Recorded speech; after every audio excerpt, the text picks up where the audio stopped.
दोस्तों नमस्कार। आपने रावण के 10 सिरों के ऊपर एक सिर गधे का भी देखा होगा।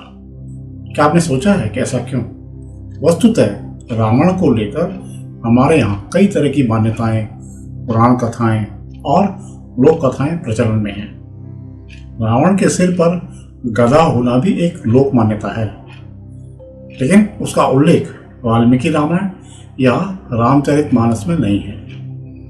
ज्ञातव्य है कि गधा भारतीय संस्कृति में प्रायः मूर्खता और हठ का प्रतीक माना जाता है। इसलिए कहा जाता है कि रावण के 10 सिरों पर उसके ज्ञान और विद्या के बावजूद मूर्खता का बोझ गधे के रूप में रहता है।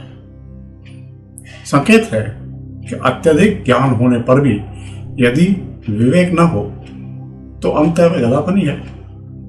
यह प्रतीक रावण के उस व्यवहार को दर्शाता है जहां उसने सीताहरण जैसा विनाशकारी काम किया और हनुमान द्वारा लंका जलाए जाने के बाद भी अपनी जिद नहीं छोड़ी। लोक कथाओं में कई बार रावण को दंभी और अभिमानी बताया गया है।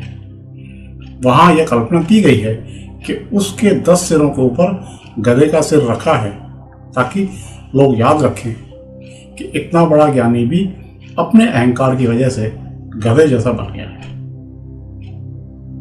एक मान्यता यह भी है कि रावण ने पिछले जन्मों में किसी ऋषि का अपमान किया था और उनके शाप की वजह से उनके सिर पर गधे का प्रतीक चिन्ह उत्पन्न हुआ, जो उनके अज्ञान और पाप कर्म का स्मरण कराता है।